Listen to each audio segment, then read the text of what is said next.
Welcome back, travelers, to Legendary Lore. This is my humorless hunter of a friend, Joe, and I am Ricky.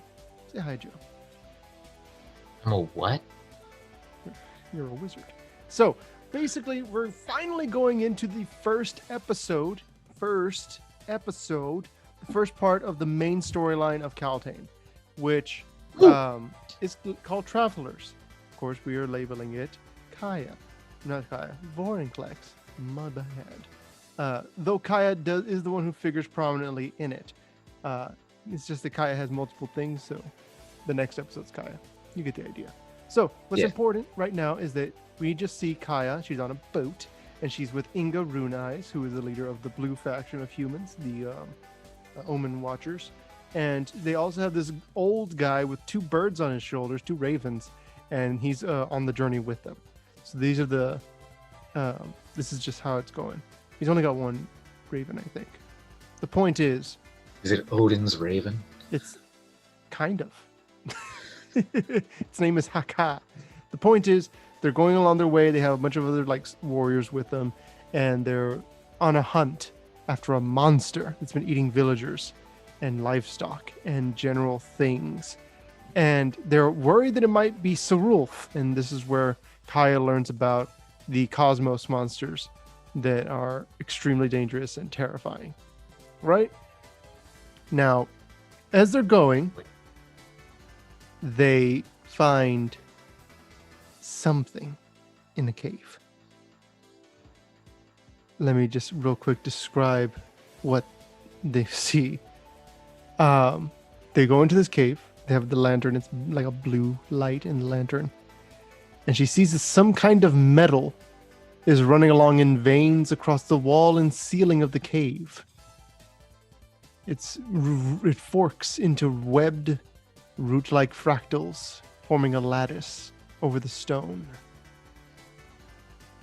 So, Joe, what do you think that is? Is it Icar? The guy's about to touch it, and she's like, "Don't touch that!" and he's like, "Why not?" She goes, "Call it a hunch." And so they go through, and as they walk, they see that it continues, the Icar. And they see a giant bear, right?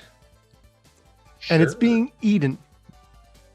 They hear wet sounds of meat tearing from bone. They hear the sinew snapping, the bones crunching. And they're like, okay, something's eating it. We should probably kill it. And then as they move along the side and they can see it, they realize that whatever's doing that is not eating it. Its arms are just embedded in the creature and kind of like crunching and fusing together.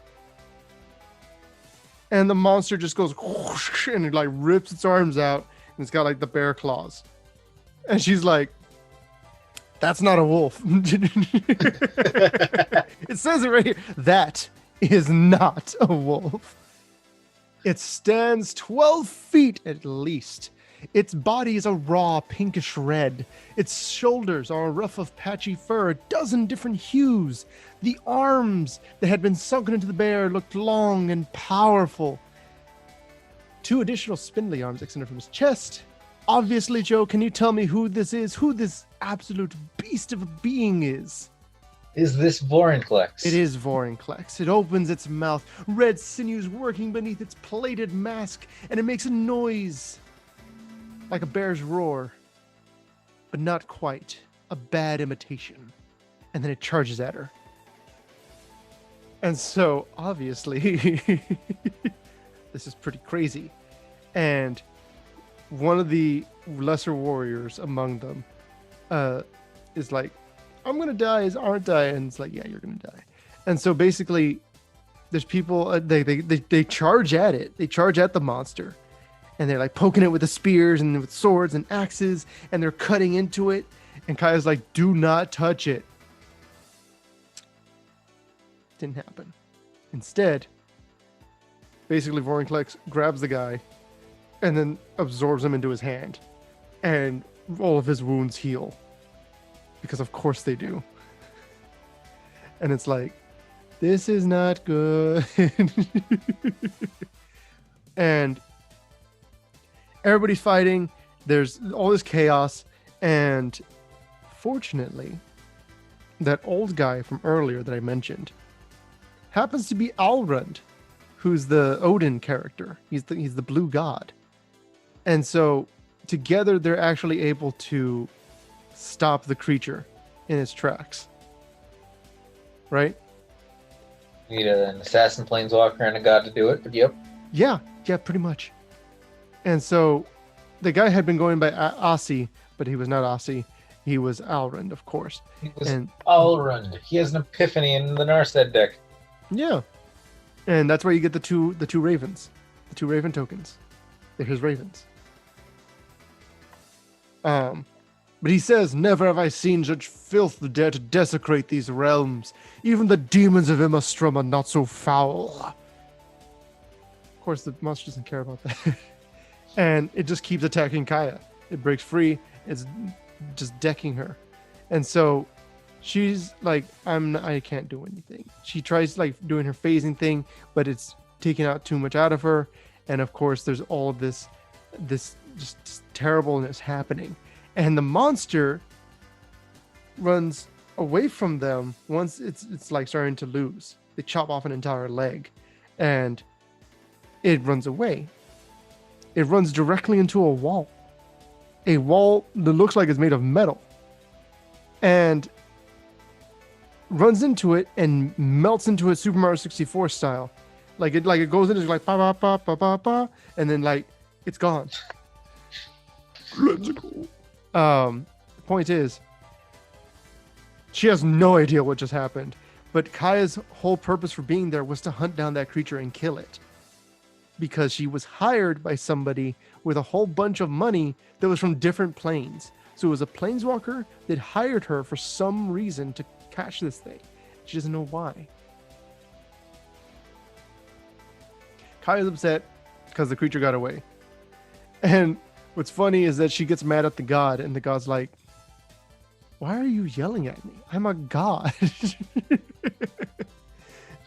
And she's trying to tell him, like, we weakened it. We could have killed it. It was slowing down, but next time it's going to be ready for us. And he's like, "You actually think you can kill that thing?" You saw what it did to all those other people, right? It's not good. Bad. It's bad. And so obviously she recognizes the danger that Vorinclex poses. And it left Bredegard so the humans aren't worried about it anymore. It went somewhere else. But what is it looking for? Why is it there? Why did it have to open up when he showed up? Nip it in the bud, they say. I'm getting close. You get the idea. So after all of this, they're like, okay, well, we're not going to go after it. Alrund's like, "I'm a god. I don't care. I already fought it. I'm done. It's not a cosmos monster, so it doesn't matter to me." Because Alrund wants to fight every cosmos monster so that he can gain its knowledge. Because that's something that he does. That's just his deal. And so the Inga tells Kaya, "Look, you can go for it. Cosima will guide you." Cosima, of course, being the blue, one of the blue gods. Is that the one that turns into the boat? Yes. So Okay. basically, she'll give you her boat and she will guide you on your way. She does that for heroes, kind of thing. And so it says, "Follow the light of Starnheim and atop the highest branch of the world tree. It will guide you along whatever path you meant to walk." And Kaya's like, "Okay, sure, whatever, I'll do it." And so Kaya gets on a boat and she goes off into the sea. Technically not the sea. She's going through the realms, through that on that particular boat. Turns out in this world, you can't travel between planes as a planeswalker because of the way it's built. It's weird. Imagine, if you will, a bunch of mini planes, and each mini plane has hard barriers between it that nothing can pass through unless you have god power. Or if a tear opens up like a bridge between the two realms. So you need either god power or something to be able to get through, because there's not the blind eternities between these things. It's the world tree. It's kind of weird. But that was the first half of this particular story. and that the next one we will discuss in the next episode. I know that one. This one was a bit quicker than the others. The last two were. It set up a lot of stuff, though. It did, and maybe we'll see Vorinclex later. Who knows? Maybe.